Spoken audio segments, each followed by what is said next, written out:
आज के दिन के लिए हम धन्यवाद करते हैं कि प्रभु ने फिर से हमें सुंदर नया दिन दिया है और हमने मई महीने में हमें पहुंचाया है। ईश्वर का कोटि कोटि धन्यवाद करते हैं। आज देखते हैं कि प्रभु ने हमें कौन सा वचन हमारे जीवन के लिए दिया है। हम देखते हैं कि हम किसी अधर्म को क्षमा करना और उसे स्मरण रखना यह व्यवहारिक जीवन में संभव प्रतीत नहीं होता है।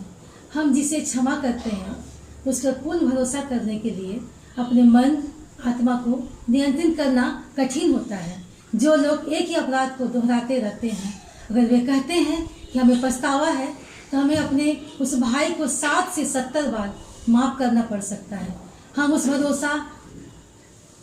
पर भरोसा करके उसे माफ कर देते हैं, लेकिन औरों की नज़र में हम मूर्ख समझे जाते हैं। कुछ लोगों के साथ हमें खुद को ऐसी परिस्थितियों में नहीं रखना चाहिए जहां हमें उन पर भरोसा रखना पड़े। और शास्त्र में हम पाते हैं कि जिन्होंने पश्चाताप किया है उसे परमेश्वर ने माफ किया है। जब भी हम किसी अधर्मी को क्षमा करें तो उसके सारे गुनाहों को भूल जाना चाहिए।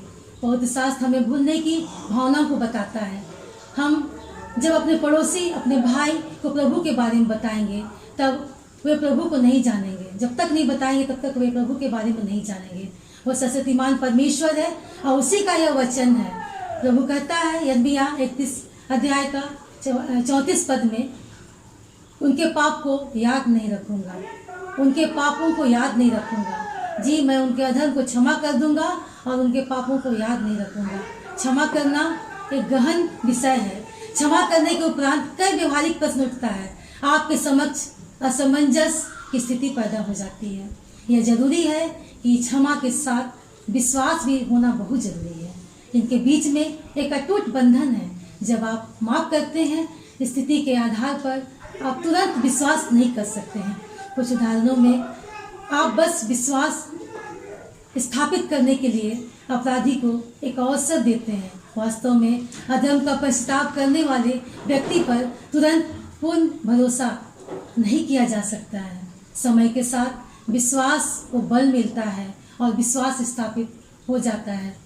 हम लूका 3 अध्याय में हम देखते हैं कि प्रभु हमसे क्या कहता है। इसमें लूका ने बताया है कि यूहन्ना बपतिस्मा देने वाले के संदेश के बारे में एक चुनौती को बताया है। अपने विश्वास के रूप में फल लाए। यूहन्ना ने कठोरता से लोगों को संबोधित किया, हे सांप के बच्चों। जी, यूहन्ना ने बहुत ही कठोरता से संबोधित किया है कि हे सांप के बच्चों। स्पष्ट है कि कुछ इस विश्वास में आ रहे हैं।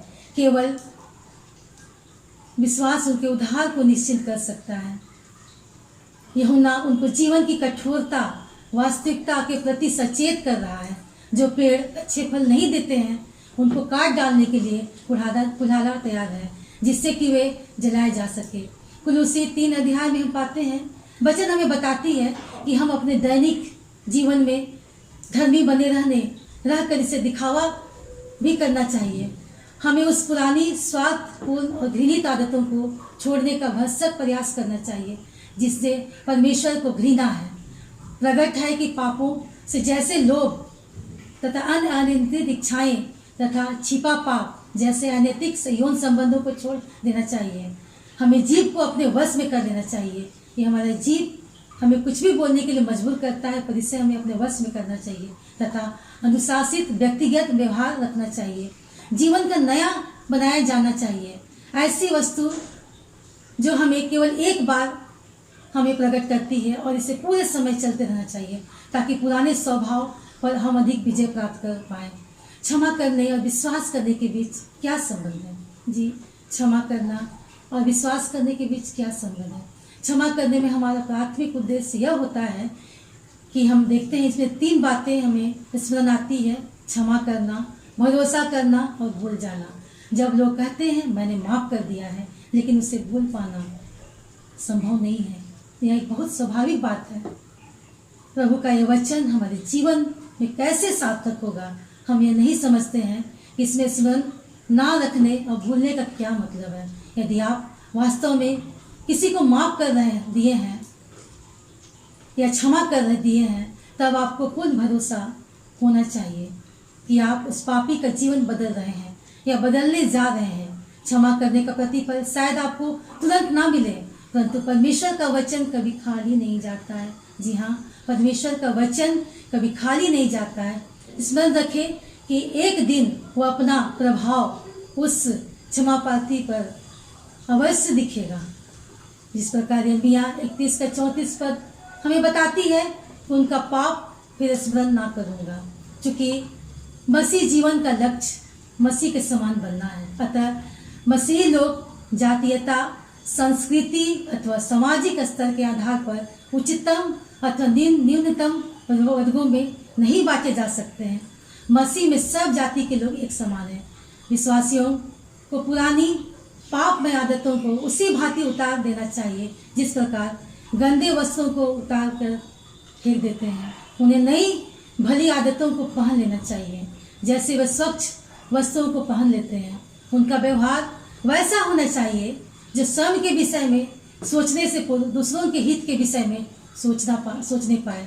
यह वैसा है जैसे नवीन वस्त्र जिन्हें उन्होंने अभी अभी पहना है, आपस में प्रेम द्वारा बंधे हुए हैं। हम विश्वासियों को ईश्वर की आज्ञाओं पर ध्यान देना चाहिए। माफ करने में स्वार्थी नहीं होना चाहिए। पवित्र शास्त्र हमें बताती है कि एक दूसरे के प्रति दयालु रहो, एक दूसरे के प्रति क्षमा याचना को सुनने की हमें आदत होनी चाहिए, जैसा कि मसीह ईश्वर ने हमें क्षमा किया है। एक दूसरे के साथ अच्छा संबंध रखना।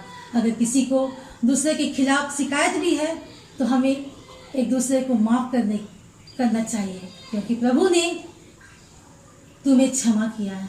जी हाँ, प्रभु ने हमें क्षमा किया है, इसलिए तुम्हें भी क्षमा करना चाहिए, इसलिए हमें भी क्षमा करना चाहिए। इस प्रकार यिर्मयाह 31 का 34 पद में हम पाते हैं, उनका पाप फिर स्मरण ना करूँगा। जी हाँ, उसका पाप फिर कभी स्मरण ना करूँगा। तो प्रभु ने इतना सुंदर वचन दिया है। इस सुंदर वचन के लिए प्रभु को हम धन्यवाद देते हैं। आइए हम प्रार्थना को करें।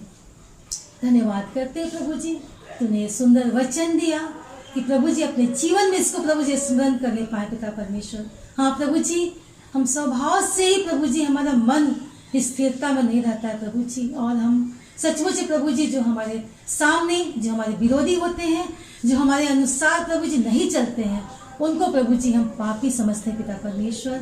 और प्रभु जी उनके लिए हमारे मन में हमेशा बुरी भावना आती है पिता परमेश्वर। पर प्रभु जी ये सुंदर वचन के द्वारा प्रभु जी तूने सामर्थ दी है कि प्रभु जी अपने सामने वालों को प्रभु जी हम उसके मन विचार, उसकी परिस्थिति स्थिति को हम समझने पाए, और प्रभु जी उसके हर बात को हम परख सके, और प्रभु जी उसके लिए हमारे मन में कोई भी हीन भावना ना होने पाए, और उसके पाप को प्रभु जी हम पाप ना समझ करके, एक भूल समझ करके प्रभु जी उसको माफ कर सके पिता परमेश्वर। हाँ प्रभु जी, तेरी सहायता के लिए धन्यवाद करते कि तूने ये सुंदर वचन प्रभु जी हमारे जीवन में दिया। जितने लोग प्रभु जी इस लाइव प्रसारण को देख रहे हैं पिता परमेश्वर, तो उनके जीवन से बातचीत कर प्रभु जी।